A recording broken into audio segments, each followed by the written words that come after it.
I just picked up a little hot water heater in my Jeep here. This thing's pretty handy because it's square, even though it's small. It fits weird sided objects.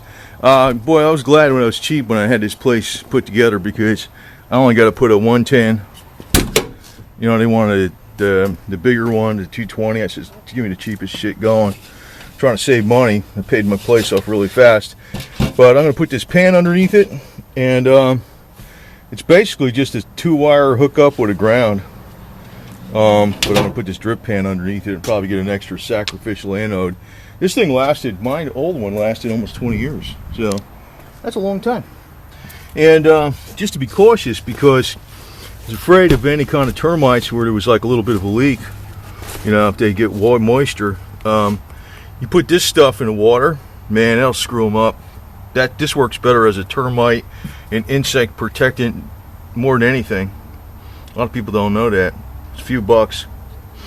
Spread it all around, man. It's a #1 termite stuff. So we'll pull this out of here and change over some stuff because I got to do it from the side. It's a real small one, but that's the same one I had.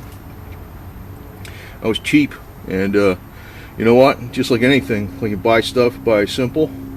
It's cheaper to fix. Well, this should be a real easy one to change, but I got to put the plugs from the side to relocate them on the top. This is one that's actually good for going under a bar or under a sink, but I'm using it for the whole house. But I don't want to use it much. I don't have to use it for, you know, kinds of freaking people and shit. So works fine for me. That's why I was cheap. And even though it's not energy compliant, it's cheap because it's small. So I'll just take this out right now. I'll get it out of here. Just go. And you know, the reason it was kind of hard to take out because of the pipe dope that's on there. I'm going to put some of this 3M high temperature thread sealant, which is like stronger than pipe dope. I freaking told it, but I don't plan to ever take it apart again. You know, as far as the top part anyway, just this. Okay, so we relocated the plugs to the top, and obviously you see this is the hot going out, cold on the way in. Here, you know, it's pretty obvious. Cold always goes in the bottom, hot always goes out the top. Oh, well, that's the pipe sealant from before, so plenty of that stuff around. And here we're putting a 3/4 outlet and an inlet on the bottom. Put the inlet. Use the thread sealant or pipe dope, and tighten them down and use just regular channel locks. Channel locks work pretty damn good. You don't need actually a pipe fitter wrench. Channel locks work pretty good.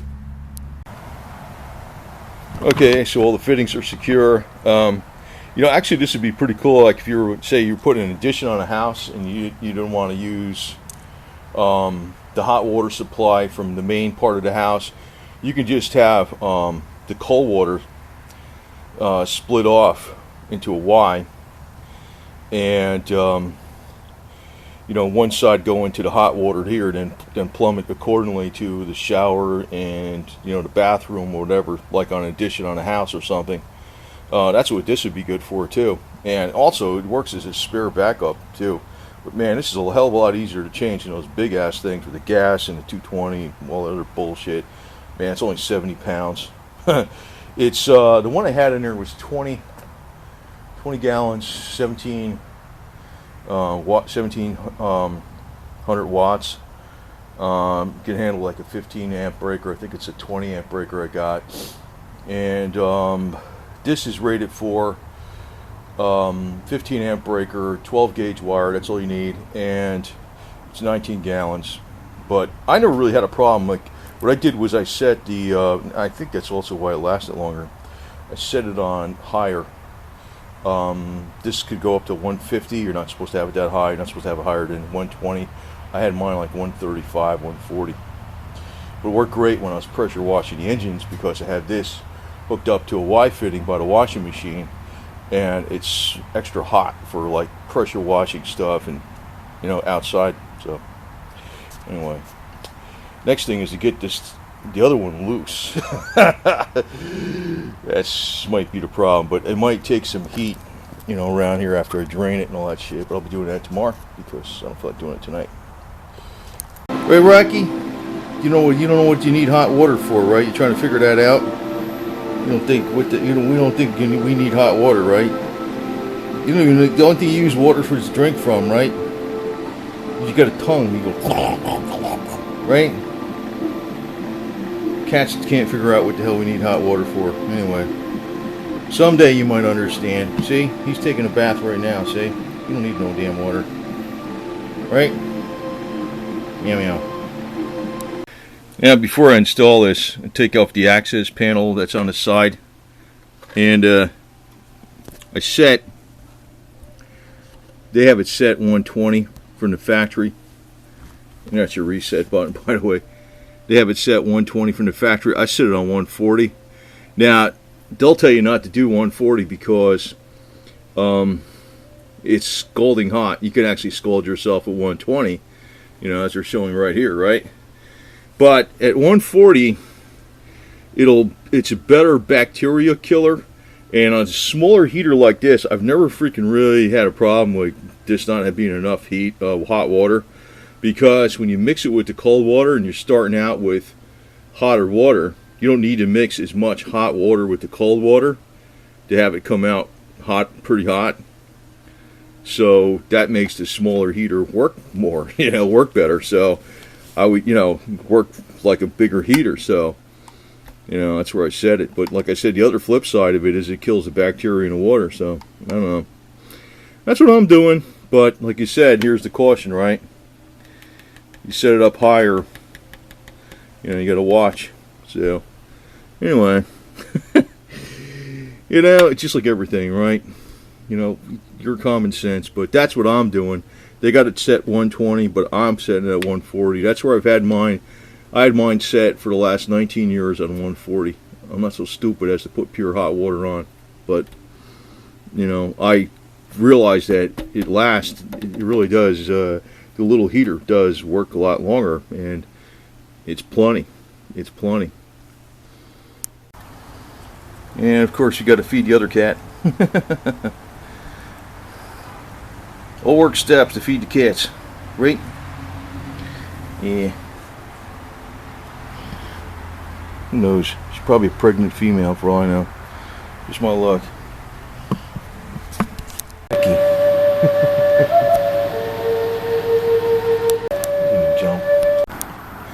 Well, I decided just to shut off the entire well and stuff because I want to check the bladder on the tank.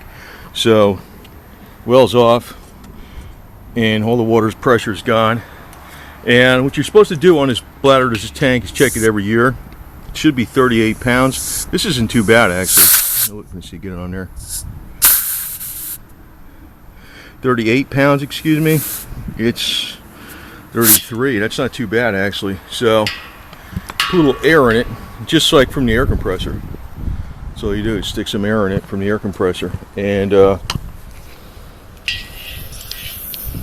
don't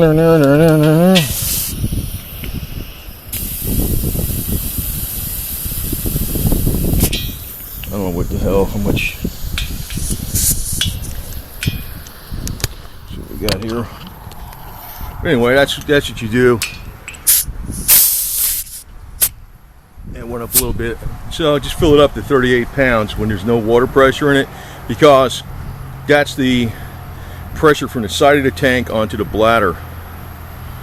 So the bladder gives you pressure by having the pressure from the side of the tank onto the bladder. It also keeps the bladder from not over expanding too much, and it makes this thing last longer if you have the right pressure in it. Well, just cut the wires. Actually, of course the electricity's off.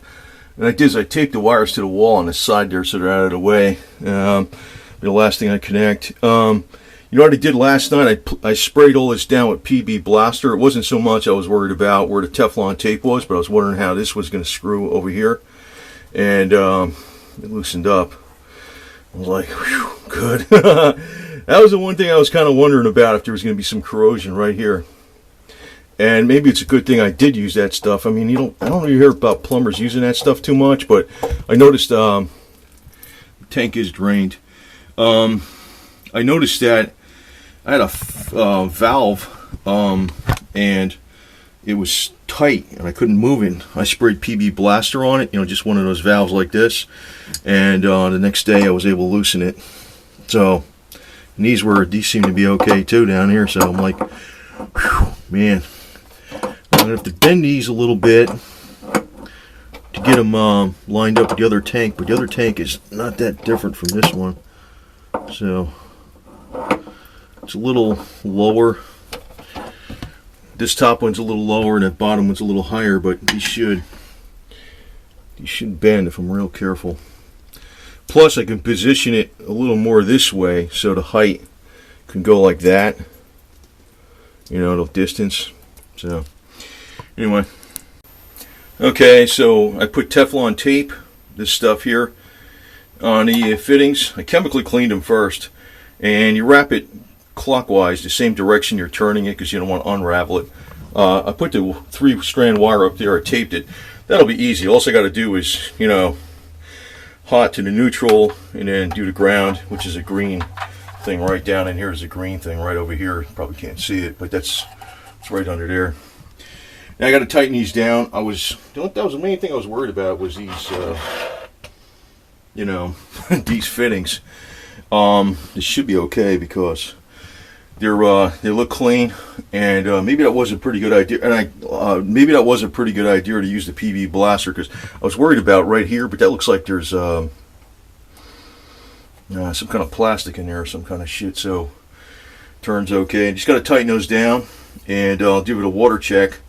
It'll have to fill up all the way, and then after it's filled up all the way, I'll connect the electricity, turn it on, I'll have hot water, so that should be it.